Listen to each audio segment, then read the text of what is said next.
S M Krishna ಆರೋಗ್ಯ ಸ್ಥಿತಿ ಗಂಭೀರ. ಇದಕ್ಕೆ ಸಂಬಂಧಪಟ್ಟಂತೆ ಬ್ರೇಕಿಂಗ್ ಬರ್ತಾ ಇದೆ, ನೋಡ್ಕೊಂಡು.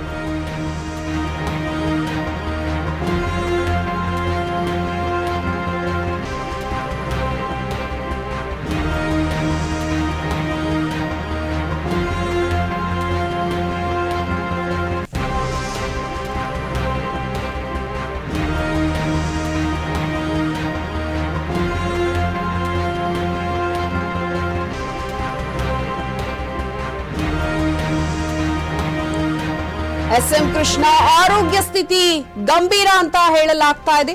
ಶ್ವಾಸಕೋಶ ಸೋಂಕಿನಿಂದ ಎಸ್ಎಂ ಕೃಷ್ಣ ಅವರು ಬಳಲ್ತಾ ಇದ್ದಾರೆ.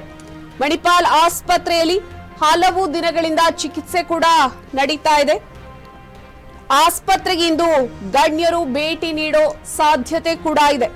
ನಿನ್ನೆ ಸಿಎಂ ಸಿದ್ದರಾಮಯ್ಯ ಆಸ್ಪತ್ರೆಗೆ ಭೇಟಿಯನ್ನ ಕೂಡ ಕೊಟ್ಟಿದ್ರು. ಸದ್ಯಕ್ಕೆ ಎಸ್ಎಂ ಕೃಷ್ಣಗೆ ಚಿಕಿತ್ಸೆ ಮುಂದುವರೆದಿದೆ. ಐಸಿಯುನಿಂದ ವೆಂಟಿಲೇಟರ್ಗೆ ಎಸ್ಎಂ ಕೃಷ್ಣ ಅವರನ್ನ ಶಿಫ್ಟ್ ಮಾಡಲಾಗಿದೆ. ಒಟ್ಟಾರೆ ಎಸ್ಎಂ ಕೃಷ್ಣ ಆರೋಗ್ಯ ಸ್ಥಿತಿ ಸ್ವಲ್ಪ ಗಂಭೀರ ಅನ್ನುವಂತಹ ಮಾಹಿತಿ ಇರುವಂತಹದ್ದು. ಶ್ವಾಸಕೋಶ ಸೋಂಕಿನಿಂದ ಅವರು ಬಳಲ್ತಾ ಇದ್ರು. ಸಾಕಷ್ಟು ದಿನದಿಂದ ಈ ಒಂದು ಸಮಸ್ಯೆಯಿಂದ ಅವರು ಬಳಲ್ತಾ ಇದ್ರು. ಮಾಜಿ ಮುಖ್ಯಮಂತ್ರಿ ಕೇಂದ್ರ ಸಚಿವ ಎಸ್ಎಂ ಕೃಷ್ಣ ಅವರ ಆರೋಗ್ಯ ಸದ್ಯಕ್ಕೆ ಸ್ಥಿರ ಇದೆ ಅಂತ ಕೂಡ ಒಂದು ಮಾಹಿತಿ ಇರುವಂತಹದ್ದು. ಅವರು ಆಸ್ಪತ್ರೆಗೆ ದಾಖಲಾದ ದಿನಕ್ಕೆ ಹೋಲಿಸಿದ್ರೆ ಅವರ ಆರೋಗ್ಯ ಸದ್ಯದ ಮಟ್ಟಿಗೆ ಒಂದು ಕಡೆ ಸುಧಾರಣೆಯನ್ನ ಕಾಣ್ತಾ ಇದೆ ಅಂತ ಹೇಳಲಾಗ್ತಾ ಇದೆ.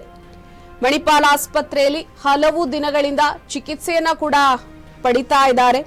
ಆಸ್ಪತ್ರೆಗೆ ಇಂದು ಗಣ್ಯರು ಭೇಟಿ ನೀಡುವ ಸಾಧ್ಯತೆ ಇದೆ. ಅವರ ಆರೋಗ್ಯವನ್ನ ವಿಚಾರಿಸೋದಿಕ್ಕೆ ಹಲವಾರು ಗಣ್ಯರು ಬರುವಂತಹ ಸಾಧ್ಯತೆ ಇರುವಂತಹದ್ದು. ನಿನ್ನೆ ಸಿಎಂ ಸಿದ್ದರಾಮಯ್ಯ ಭೇಟಿಯನ್ನ ಕೂಡ ಮಾಡಿದ್ರು. ಅವರ ಆರೋಗ್ಯವನ್ನ ವಿಚಾರಣೆಯನ್ನ ಮಾಡಿದ್ರು. ಸದ್ಯಕ್ಕೆ ಎಸ್ಎಂ ಕೃಷ್ಣಗೆ ಚಿಕಿತ್ಸೆ ಇದೀಗ ಮುಂದುವರೆದಿರುವಂತಹದ್ದು. ಐಸಿಯುನಿಂದ ವೆಂಟಿಲೇಟರ್ಗೆ ಎಸ್ಎಂ ಕೃಷ್ಣ ಅವರನ್ನ ಇದೀಗ ಶಿಫ್ಟ್ ಮಾಡಲಾಗಿದೆ ಅನ್ನುವಂತಹ ಮಾಹಿತಿ ಇದೆ.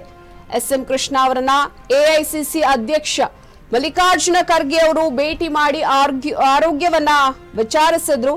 ಇದೇ ವೇಳೆ ಕೆಪಿಸಿಸಿ ಪ್ರಧಾನ ಕಾರ್ಯದರ್ಶಿಯಾಗಿರುವ ವಿಜಯ್ ಕೆ ಮುಳುಗುಂದು ಕೂಡ ಹಾಗೇನೆ ಶಾಸಕರಾದ ದಿನೇಶ್ ಗೂಳಿಗೌಡ ಕೂಡ ಆರೋಗ್ಯವನ್ನ ವಿಚಾರಿಸಿದ್ದಾರೆ. ಬಿಜೆಪಿ ರಾಜ್ಯಾಧ್ಯಕ್ಷರಾಗಿರುವ ವಿಜೇಂದ್ರ ಅವರು ಕೂಡ ಆಸ್ಪತ್ರೆಗೆ ತೆರಳಿ ಎಸ್ಎಂ ಕೃಷ್ಣ ಅವರ ಆರೋಗ್ಯವನ್ನ ವಿಚಾರಿಸಿದ್ದಾರೆ.